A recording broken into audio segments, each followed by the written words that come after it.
when we start looking at our emotions as information instead of points of weaknesses or strength, I think we take the information and utilize it in a really different way.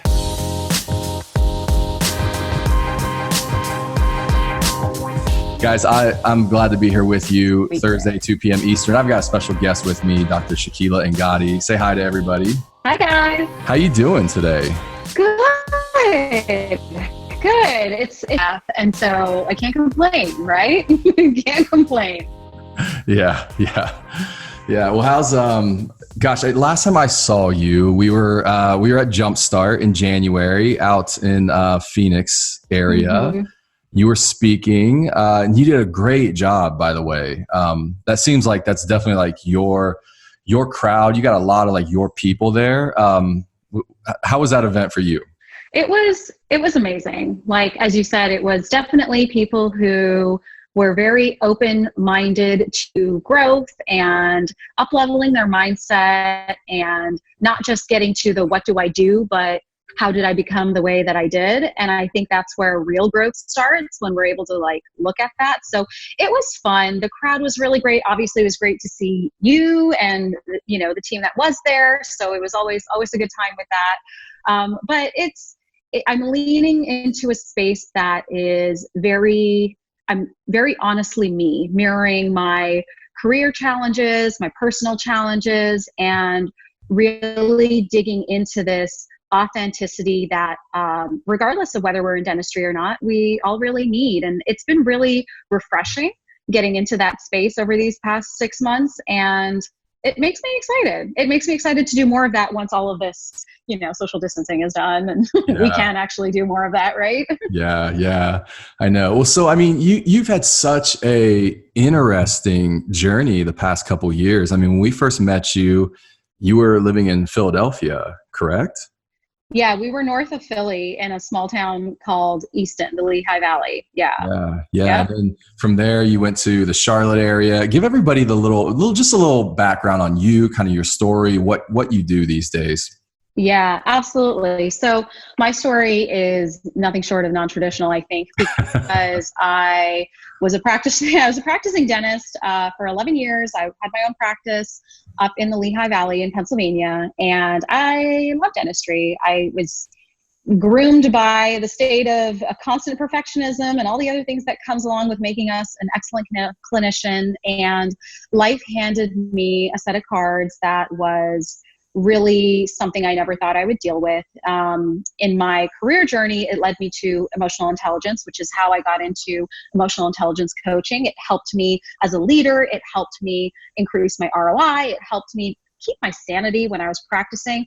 But it was truly when life circumstances kind of had to make me make decisions to step out of clinical dentistry that I really had to use those tools more than ever on what do I do to up-level a mindset and what do I do to really, you know, bend and flex with the nature of life. And so I ended up getting diagnosed with a nerve disease, which is not very common, but it did push me to step out of clinical dentistry, which was really hard, as a lot of our dental friends are realizing in this pandemic, I don't know, situation, if we want to call it that. It's not easy to give up something that is kind of innately you and innately who you are and what you've grown to be really good at and everything you know. But now with my situation, I had months to process all of that change. This obviously is like everything in a pressure cooker, or as I said to a client the other day, an Instapot. Like, you just put it on, you're expected to like figure it all out. It's just a very heightened sense of state. And so what that's led me to do is make these decisions on, you know, who am I and what do I want to do with my life and how do I share the gifts and experience that I've gone through to the people who really need it the most. And that's kind of led me into speaking more about my story, which, as you mentioned, I've been doing more in these past 6 to 8 months, and bridging my emotional intelligence coaching, which I still do, with speaking and sharing my story and really teaching people not just to use emotional intelligence, but how to maximize their mindset. So when we are in situations like the current one, where again, it's like a pressure cooker situation, we know how to navigate it better. And it's the first time in my life where, I don't know, like I really felt a sense of flow despite all the things that I can't control. And I can honestly say I was not wired like that. I never felt that that was a natural thing for me to do. I've always been hung up on details, things that I couldn't control, things that I didn't do right. I mean, this is a very different path than I thought my life would be, but I'm really grateful for it. So it's a good place. Yeah. Yeah. Yeah. When you started getting into emotional intelligence, were you still practicing in Northern Philly, or did that kind of, okay. So that all happened before you began to step out? Way before. Okay. Absolutely. I mean, I leaned into emotional intelligence because when I bought my practice, like many other practice owners, I knew nothing. I didn't know who to ask for help. I didn't know what I was doing.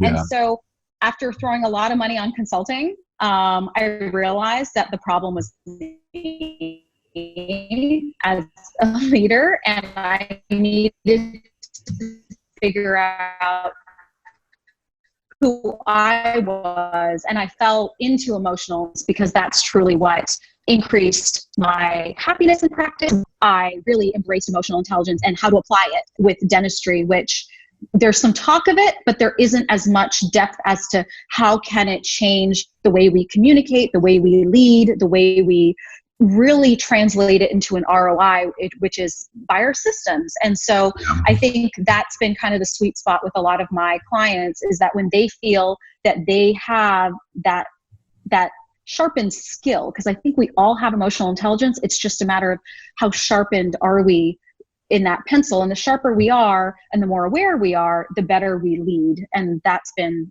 a great transition. But to be honest, I got into coaching for fun. It was never going to be a business originally. And as time went on and the demand was there, I'm like, hey, if I can help people not make the same mistakes that I did, then why not? And so by the time I sold my practice, I was coaching alongside with running the practice.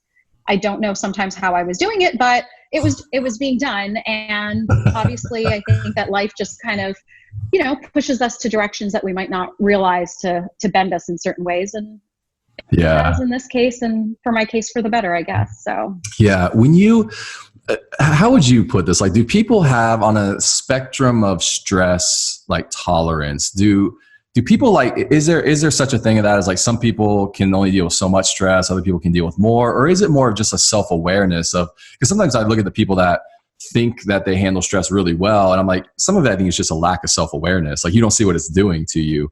How do you kind of view that whole world? You hit the nail on the head. And I think we're seeing a lot of it in the way people are processing how they're dealing with this really uncontrollable situation. I think stress, we all know the people that seem to have it together, but they're not actually processing their emotions. With the stress, they have a tendency to ignore it.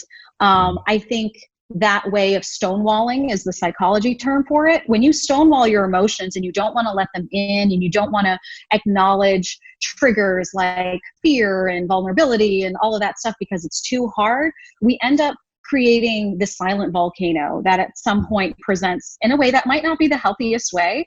So I think when we see people dealing with stress, sometimes we're not actually dealing with them. We're seeing them possibly manage in their own way, but I don't think they're always dealing with it. I think dealing with your stress is hard. And I think it requires a level of self-awareness, which is what emotional intelligence does. It's the tool of how do we increase your awareness to how you feel. When we start looking at our emotions as information instead of points of weaknesses or strength, I think we take the information and utilize it in a really different way. So instead of going, oh man, I didn't do this, and now I'm just going to beat up on myself because I didn't have this together and I didn't manage the situation right, that is less productive than what did I do right and what did I did not do right, and how could I go back and possibly manage this in a better way. Yeah. I think it's a very about the same. There are healthier ways to process it, and then there are ways that might not help us get through it as healthy as we want them to. Yeah. Yeah. So when you started, you own a practice, you start working in it. And for you, it was probably just some self-awareness of going, oh, I'm actually dealing with a stress load here that's different as an owner and a team and HR and all this stuff. And you just realizing that and going, oh, if I don't come up with strategies or recognize that and accept that, this could kind of wear and grate and create friction that long-term is not going to be good. Absolutely. I mean, I could not deal with change. I will say at my lowest point of owning that practice, I was a new mom. I think my son at that time was 8 months old. I had no idea what I was doing with both things, right? Like, who gives you a manual with either? Nobody. And so all of that's going on. And I knew the symptoms. I knew I wasn't happy. I knew I was feeling burnt out. I knew I had a lot of regret. I knew that I couldn't sleep at night. I knew that there was so much I didn't know. I didn't know where to find all the answers for the things that weren't in a book, right? Like in a business book or whatnot. And so I think when you start dabbling in things and you start thinking outside the dental box and you go, hey, let me try a few things. And if something sticks, you're just like throwing pasta against the wall, hoping that one strand is going to stick. And for me, emotional intelligence stuck. And of all the things that I tried, it really encompassed so much that I think was almost overwhelming for someone coming into it, that's where my motivation was. How do I make this more digestible and palatable so anybody, without going through an emotional burnout, is like benefiting from? Because I don't think we have to hit rock bottom to adjust our life, right? Yeah. Yeah. I love what you brought up there about happiness, because what's been interesting with this whole thing with me is I get all these people on one side. They're like, oh, this is the best time ever. Everybody needed to slow down and spend more time with their family. And it's good to have a slower pace and all that. And I totally agree with that. And I'm like, yes, I am embracing that. There's also part of this where I'm like, I don't know that I'd be happy with this type of situation long term, like I'm not meant to be in my office here in a house, like four walls for as much as I have been. How much does happiness, like that indicator, play a role in this? Like, is it a good indication, or is happiness versus contentment like different things in this? I say it's a loaded question because nothing can really truly prepare us for what I consider to be crisis management, right? This wasn't, none of this was planned. This situation, none of this was planned. Nobody can plan for how they would feel in a pandemic. Nobody can plan to homeschool their kids, take their businesses at home if they can work from home, be laid off, lay off other people, like all the stuff that everybody is dealing with in this past month. Nobody can plan for that at all. And so I think the thing that I'm seeing between the people who are working through the change and the people who might struggle a little bit more than happiness, I think it's an exercise of resilience, and it's an exercise of mindset with how do we take what we can't control, what we don't know, and become more limited with where we are right now. Because I think happiness too is a state of being present. And when we're exercising resilience, it's also a state of being present. And so we're not happy when we're thinking about, oh my God, what's going to happen to my business in 90 days, right? We're that's anxiety. We're thinking about a future that we don't know. And I'm not saying that's a wrong emotion. I'm just saying it's not a helpful emotion for where we are right now, which is to get through right now. And to answer your question, I think the happier people have understood that change is a constant. I know that's how it's been for me when people are like, how are you going through this? And I'm going, I'm doing well, in the sense that I've had my good days. I've had my rough days. Our family caught COVID, so there's that. And, we've had this, but I don't fight this like I used to. And I think if that's the difference between handling this and not handling this, maybe that's something for the psychology world, which we'll have a whole different perspective on after all of this is done. Yeah. But does that mean that I'm happier than somebody else? I don't know. I think I'm possibly more aware that a lot more of life is transient than what we seem to be comfortable in, which is stability. We like things that don't move. We don't marinate in it, but that's not works. And I think that it takes a lot of inner work to delve into that mindset, but it's not impossible, because I truly believe, and I've said this to every client and every person I've talked to, where they're like, how did you do it? I'm like, it takes time. It's not a one-day process. It's a consistency, just like working out, physical workouts, mental workouts. Like, it's how you show up for yourself and your mind and your well-being every day that makes it become stronger. And then, I don't know, possibly easier. So I didn't quite answer your question, but it's the most honest I think I can be with that question.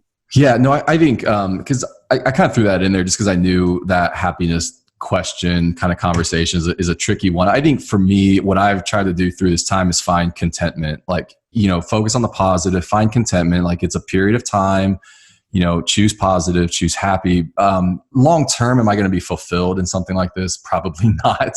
We'll have to make some adjustments. So I think, my long-term fulfillment and how we kind of design our lives and mindset is one thing. Looking at getting, through a short period of time like this with contentment is a whole nother thing. We've got some people jumping online. So what's up, online audience? Dr. Namisha Samaya says hi. Hey there. She's amazing. Hi, Namisha. Yeah. So you moved to Charlotte, and then I know, so you've been dealing with this. When did these symptoms, and I don't actually know the technical name. I know the initials, like CRPS. Is that right? Oh, CRPS. Mm-hmm. Yeah. Mm-hmm.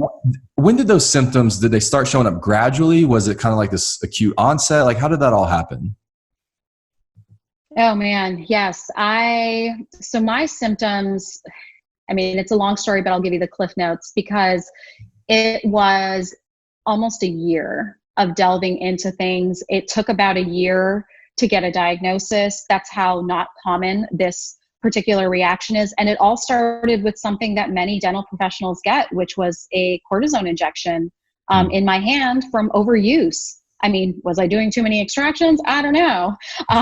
But honestly, it was because I was getting trigger finger. I couldn't bend my finger around instruments that I wanted to. And so I went in for a simple cortisone injection. And the second one, it's the way my body and my nervous system reacted to it. And so ultimately, it became an overdrive of what my body feels. So my body feels like it's like my hand is being chopped off. Like, that is the only way I can describe it. It feels like a burning pain. When I first moved to Charlotte, without knowing the name or the diagnosis, because I was seeing doctors up there, it was only in my hand. By the time I found a diagnosis, almost 8 months after we moved out here to Charlotte, it had gone up all the way to my shoulder. To be living in constant burning pain like that, it definitely changes your life. It definitely changes how you think about things and how you approach things. And so it was a great dose of humble pie, right? Like, one of the reasons why I stepped away from dentistry is my doctor asked me to. He said, listen, I don't know what this is. I don't know how to help you, but I do know that what you're doing for a living isn't helping you. And that was a shock to the system. What do you mean? Dentistry is all I knew. And dentistry is really what I loved. I sacrificed so much to have my practice and all of that. And so for me, it was really, really a struggle of identity, stepping away and having to step into an identity as a pain patient was very humbling, because you never really think anything can happen until it possibly does. And it was a big challenge mentally to get up, to go to different doctors, to be told that they don't know what this is, to go through test after test, trials and errors of medication. Some of, let me tell you, make you feel really, really weird.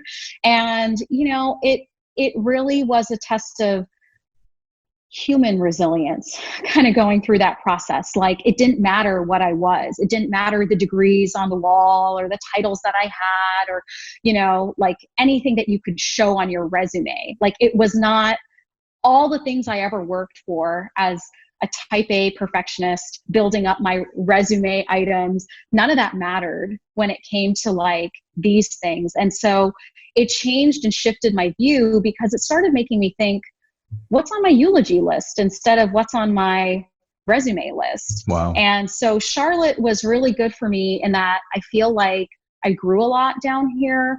I met a lot of amazing people along the process. I was able to figure out what works, what doesn't work. Don't get me wrong, there's been a lot of tears and a lot of behind the social media, stuff going on. But it really took some time and a lot of introspection, psychology, the physical help, the mental help, and the emotional help to really wrap my head around what is this new normal. And so, going into a pandemic like this, it's not as much change for me, I'll be honest, because I never thought of myself as the stay-at-home mom or work-at-home mom or a homeschooling mom. I mean, I had my practice. My husband was full-time. I was full-time. I mean, that was our life. And so, I don't want to diminish what anybody's feeling right now if they're like, oh, I wasn't meant to do all this. I truly know what that feeling was like, because I never in a million years thought that I was meant to do any of this. But I truly think that we're more adaptable than we give ourselves credit for, and science supports that. I just think that we don't like that change. And so even though the struggle was with me against me, it was a good journey through Charlotte to get to where it is now, because now I'm in the place where I can help other people dealing with this, which is still a big thing for each individual. It just wasn't as much of a transition for me personally. Yeah. And not because of the office, but because this pandemic and what we're doing is transient. It will end at some point. Yeah. My chronic pain, I don't know. It's gotten better. I can move my hand. I mean, I've worked really hard. I mean, it's a part-time job being a chronic pain patient when you have to show up to your therapies, which I can't go to, and, really take care of myself in a way that I don't think I've ever took care of, putting meditation and my sauna time as a priority. I mean, those were things as a business owner I'd put last. I'm like, I'll have time to do that when I'm retired. I'll take care of my mental well-being when I'm like old and wrinkly and have more gray sprouting. But now it's like, no, this is part of my overall well-being. And CRPS is a condition that the more stressed you are, ironically, the worse pain you're in. Yeah. So I had to figure out really, really quickly how to manage my stress so I can manage my physical pain, all to get through a day and be there for the people I love. When it came down to it and you started facing the reality of not practicing again, was it this progression like you were preparing for, and in your mind you're going, I think it could end up like this? Or did the doctor kind of drop it on you for the first time, like, don't think this is going to happen? Yeah, there was no progression. The doctor pretty much, their lack of knowing if I would get this into remission, what I could do to help me with pain, their lack of knowing how to help me truly was the scariest part of the initial shock, which I'm sure we can all relate to. It's like this, what are you talking about? This can't be my reality. This is not me. I've worked so hard.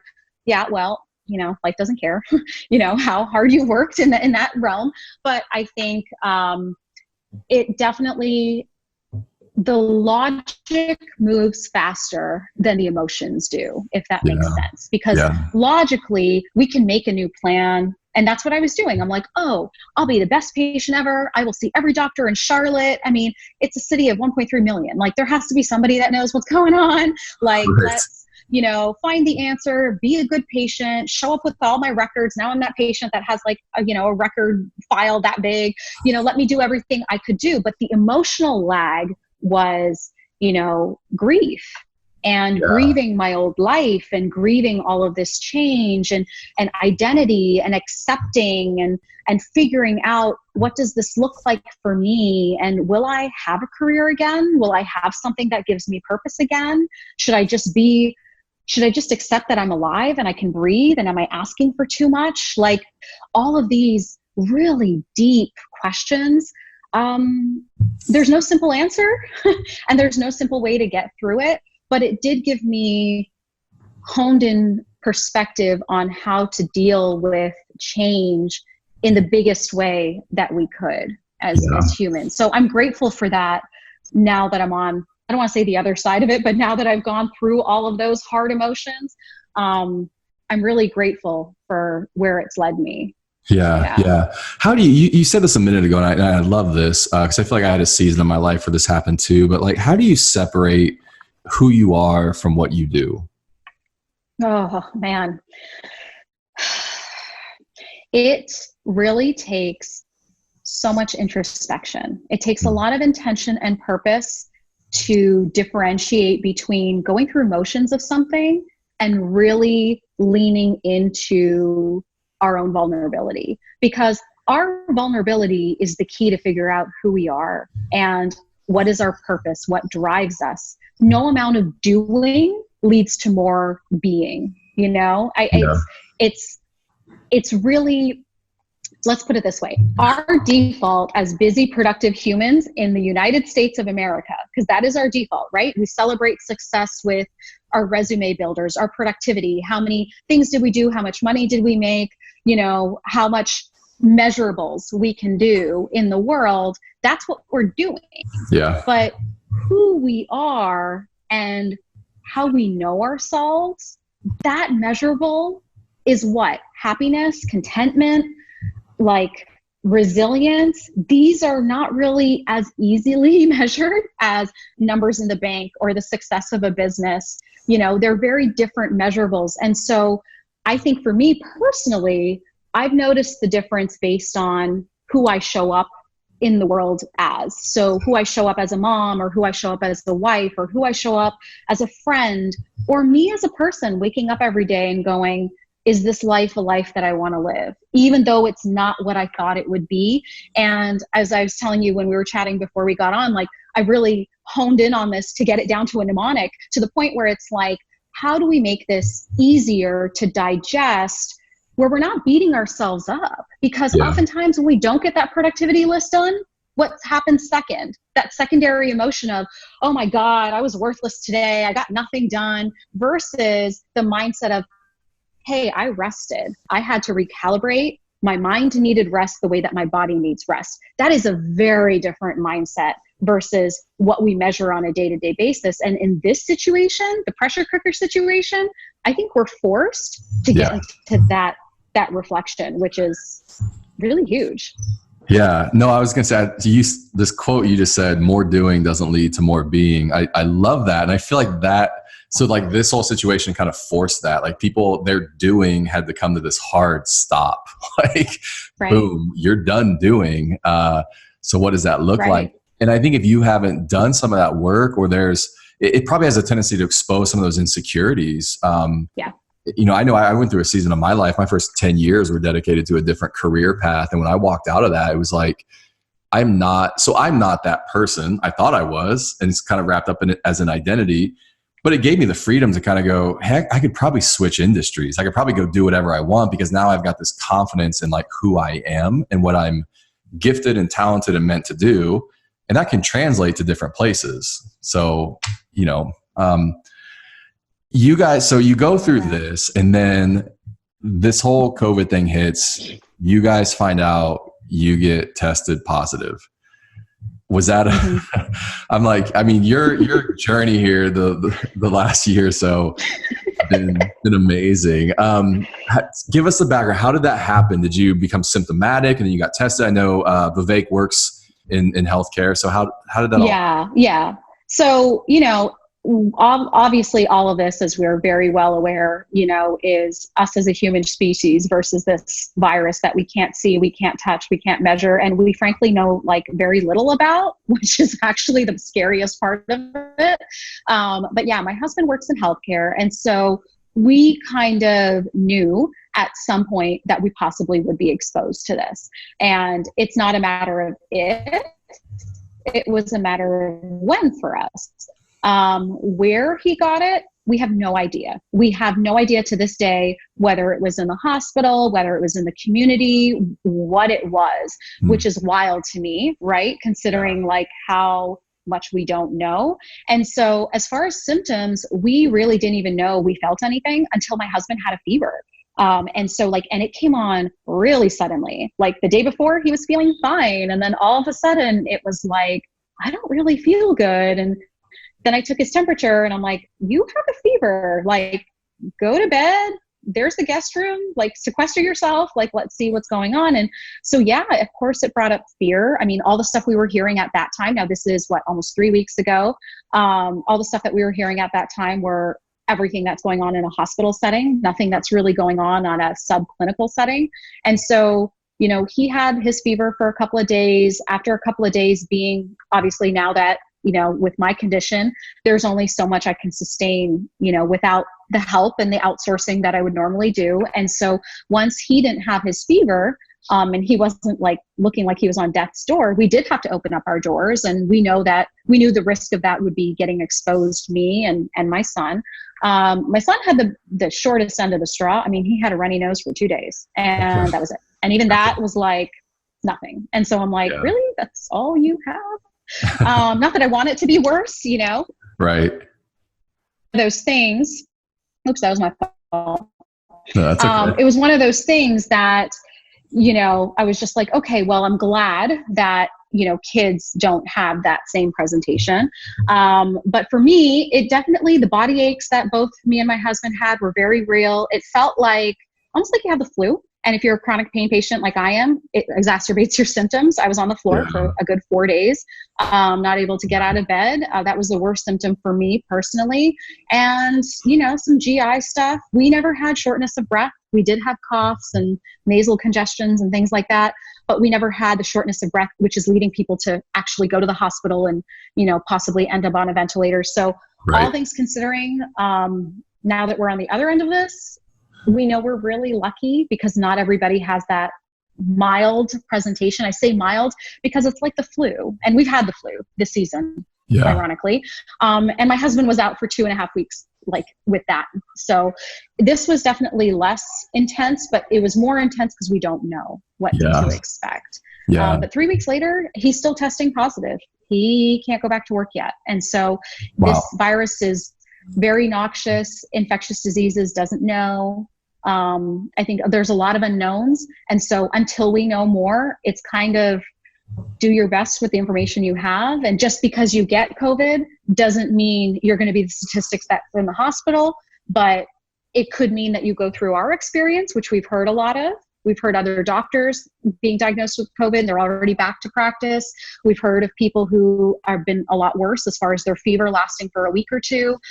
It's just a very big variation. And so I think if somebody were to get it, because it might be a very real possibility with all of this, it would be to take one day at a time. Because I think if when he initially got symptoms, I had a mental breakdown there. This is more of a marathon type of virus and not a sprint. And you need that mental energy to get you through one day at a time and slow it down a bit. Yeah. Did you have to do the swab like through your nose? In the back of your... well, my husband has, poor guy. I don't think he's going to have a nasopharynx by the time all of this is done. But we didn't waste any tests on me and my son because honestly, he was positive. We knew we were positive. There was and still is a shortage of tests. So for us, it was more of like an ethical thing. We know that we caught it. I don't need a test to confirm it. We had the symptoms that he had other than the fever. So, and the loss of appetite. You can't really smell. And so you don't really feel like eating. That's a very strange one when you all of a sudden find yourself not really wanting to eat. Well, at least it was for my boys. They like to eat all the time. So, well, gosh, I think that's a smart decision. I didn't even think about that. The scarcity of tests at the time. It's also the nature of that test. I'm like, if I can pass, like, let's not, I don't need to do that. So it looks crazy. Right. I mean, it's not a simple, let's put a Q-tip up your nose. I mean, they're going all the way further back. They need to swab up there. The way my husband described it is if you're not crying, they're not deep enough. Gosh. So like he's used to going past the vocal cords, you know, in anesthesia as dentists. Yeah, we don't do all of that kind of stuff. So for us, we're not going anywhere deep into any of that stuff. But it's not the most fun test, but hey, I'd rather him have the test than be on a vent right now. So I think it's all relative. You know, the silver linings are very very, very real, and the gratitude is very real. So let me ask you about mindset, because obviously there's mindset as a practice owner in Philadelphia. There's mindset as learning that you have, CRPS and the symptoms progress. And then there's mindset of, realizing that you've been diagnosed with COVID and, you're on the floor, unable to move, just everything hurts. What kicks into your head at that moment? Like, do you have this go-to, I got to up my game? Here's what I'm going to do. What's the game plan mentally? I'm so glad you asked that, because it took me so long to figure this out. Okay. So long to figure it out. So if I can shortcut anything, it would be this question right here. It would be learning to do less, learning to just hear the emotion, and not judge or plan or add.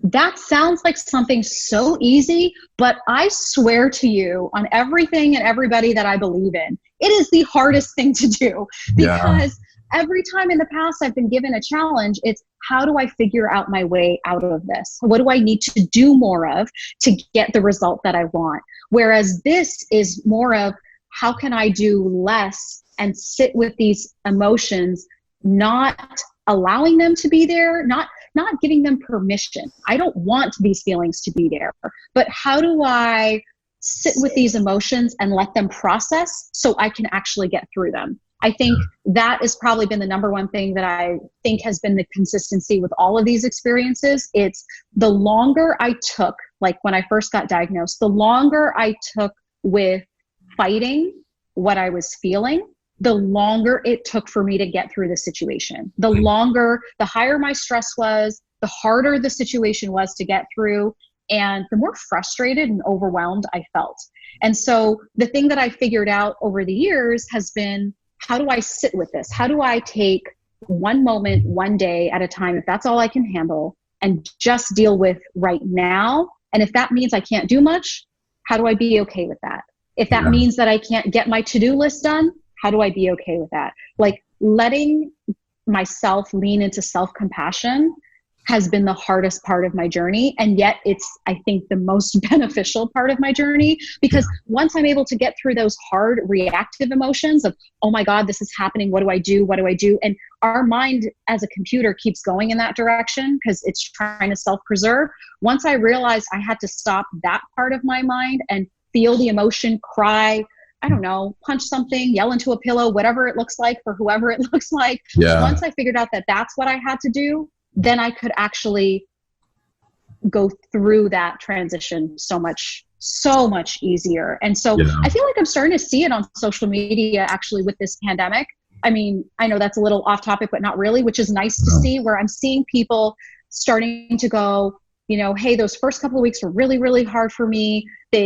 Everything was something I couldn't recognize. I'm at home, I'm doing this, I'm not in my practice. I had to lay off people, I had to do this, X, Y, and Z. And now they're leaning into, wow, I have all this time with my kids. I think I might enjoy it a little bit more and kind of put the to-dos off to the side because it'll be there whenever this is done. And that's following the same rubric that I'm now realizing is very repetitive, that if we figure out how to accept that emotion, sitting with it a little bit more comfortably. Yeah. I love that. I think you're right. We're watching publicly through social media, people work through these stages. And I think, initially there was panic. And then there was a lot of anger on kind of both sides. There was anger about having to shut down a business or being forced to work. And there was anger about other people that weren't doing the same thing. And which has been interesting, because one of the things I've been trying to do just personally is have that filter of, hey, everybody out there is trying to figure out the right thing. And I don't know that there's black and white here. It's just kind of like this spectrum. And some people maybe make a decision over here, some people over here. But that judgment, when we get into this place of judgment, that tends to break things. It tends to make things worse. And what I just heard you say is, what I tend to think is, people judge themselves more harshly most of the time than they judge even other people. And so, getting to a place where you're not like, let's suspend all judgment. Let's have some of that filter of grace, like for ourselves to go, hey, like it's okay. And I don't know if you've seen that meme, but it was like during all this free time with COVID, you're going to start a side hustle, read a book, do all these house projects, and then they're all crossed off. And it's like, or just be okay with the fact that we're going through a traumatic time, you know? Absolutely. That judgment is so real. We've acquired that filter over the years, you know, from our parents, from the expectations of society, and we've internalized what we think is our level of how we should be, whether it's productivity, whether it's that is really more noxious, because if somebody else judges us, we can hear it. But for us to judge ourselves, it takes a level of awareness to hear that. And that's why it's kind of like this stealthy thing that we don't realize that we do until we see the side effect of our actions. And judgment triggers different emotions. I'm good for nothing. I'm not a good X, Y, and Z. I'm not handling this well. This person on Instagram looks like they have it all together and they're working on this. And, you know, you start having all these triggers from all these different things that are coming from different places, when stepping back and allowing ourselves to grieve, hey, this looks different than what we thought it was going to be. My March looks different than what I had planned in January, what I had planned in February, and that's okay. And I think that when we look at judgment and we look at it square in the face, it's not always the prettiest package, right? It's not that perfectly coutoured bow that's like curled ribbon to the side. It's ugly. It's messy. Yeah. It's like my 7-year-old wrapped it, right? So it's not the prettiest thing that we want to deal with. But when we look at it and go, I am really being hard on myself right now. How and why is that happening? Like, why can't I have some compassion for myself when I can have compassion to somebody that I care about? I think those questions lead to growth within us, which I think is what we're also seeing as well. I think people who are going into that direction, we're seeing that. I think there's no better time to start that than right now, when we're given this plethora of time and really a mirror. And I heard one thing, which I think really kind of triggers the whole judgment thing. Judgment is kind of like your mirror that you watch. And, you know, the mirror can be dirty and we might not like the reflection that we have, but we can throw something at it, it'll break, we'll still be able to see ourselves. We can shine it all we want and we'll still be able to see ourselves. So if we don't like what we see, we have to figure out how to shift the way we see it. And so I think that really the judgment is really going to be what holds people back or helps people through a really tough time. Yeah. One of the things I've told myself through this is I'm like, you know, COVID is part of the story. It's not the story. And I think that's super helpful. If your attitude, your mindset is this, oh my gosh, how is this the story? Then that can seem very, despair and it's not hopeful. But if it's just, look, it's part of the story. So like, it's just a moment in time. You're going to look back and be like, remember COVID, but it doesn't define us. It doesn't define you. I know before we got on, you talked about you've got a mnemonic that's kind of been helping you kind of organize your thoughts around this. Share that with us as we kind of wrap up here. Yeah, absolutely. So I wanted to make it simple because I feel like people keep wanting this.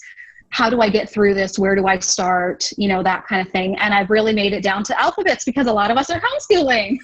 So it's really the ABCs, right? The ABCs of dealing with our mindset in crisis or not in crisis, but really, especially when we're in crisis. So A is for acknowledging, right? It's how do we acknowledge and become more aware of what we are feeling. It's exactly what Josh and I just talked about, right? It's how do we sit with this emotion? What does it feel like? What does it look like? Recognizing it and not fighting it. Letting go of that judgment, not fighting it and saying, it's here. It's okay that it's not perfect, and finding forgiveness in that, I think is part of that step, because we have to forgive ourselves for disappointing what we thought was going to happen. It wasn't the same. And I think that's a really big part of acknowledging our emotions. And also working through realistic optimism is part of acknowledging our emotions, where we know the best case scenario, this is going to end tomorrow. The worst case scenario, this is going to last forever. And what's probably going to happen, which is something in between. So, that keeps coming up when it comes to how do we acknowledge this feeling. We have to acknowledge our brain going to the deep end saying my life is over. And we have to acknowledge this is not what I wanted. And I think when we start acknowledging, that is the first healing step. So that's A. Okay. B is for being. Now, when I say being, I am talking about all the introspection. So visualization has been super powerful for me. I mean, to add it onto meditation is great, but even 5 minutes to visualize what you want to take out of this situation is so powerful. When we visualize, I mean, Olympians do it, professional athletes do it, where they visualize making baskets or hitting their goals or, reaching that finish line. We can do that with us right now. What are we going to do when we're past COVID? What are we going to do in our practices? What are we going to do more at home? How are we going to feel when we do those things? We create visual slide decks for our brain to use when that comes. So I think visualization is a really powerful way of being. Meditation, number one thing. I mean, all these apps and all these courses that are out there for free right now, there's no better time to take advantage of all the free resources that are into meditation, breathing exercises, mindfulness, gratitude. I mean, all of this self-compassion comes from being. So B for being is the second thing. And then the last thing, C, is creating. It's really after we acknowledge and become one with ourselves as being, that we can create movement, we can create routine, we can create creativity, which for some people is a little harder. I had one client that said, I'm not creative, at all. I don't draw, I don't sing, but his creativity was in a whole different way. He liked to figure out different problems and engineer different solutions that had nothing to do with his practice. So, creativity comes in different forms, and we want to create reflection and purpose. I think that if COVID is the chance for us to evolve, I think if we look at this situation as a chance to evolve, if we go through these 3 steps, A, B, and C, we won't come out of this situation the same way. We'll never let our practices run us. We'll never let our businesses run who we are as humans again. And we'll never let it get to the point where our whole identity is wrapped up in something we're doing instead of who we are as being. So I think if maybe we can shift our perspective to the situation to say, how do I want to evolve and uplift through this uncontrollable experience? I really think it could be seen as an opportunity. And that might not feel like it right now, and that's okay. But I think if we go through something really hard, we want to make it count, I would much rather move through it and become a better person because of it. Yeah. Gosh, I think you're right. I think as soon as you can shift into that mindset of, hey, it's going to look different. I mean, dentistry is going to be different. Lots of businesses are going to be different. I mean, we're watching the restaurant industry probably evolve right before our eyes. So many that never did takeout or meal planning or delivery all had to pivot very quick. So, I think in the end, it's going to be, we'll all look back and there'll be some not glad that it happened, but glad that these things came out of it type situation. Well, look, I appreciate you here so much. I know you're busy, and I know we all have lots of things going on, but when we were setting these up, I was like, man, I would love to talk to Shakila during this time.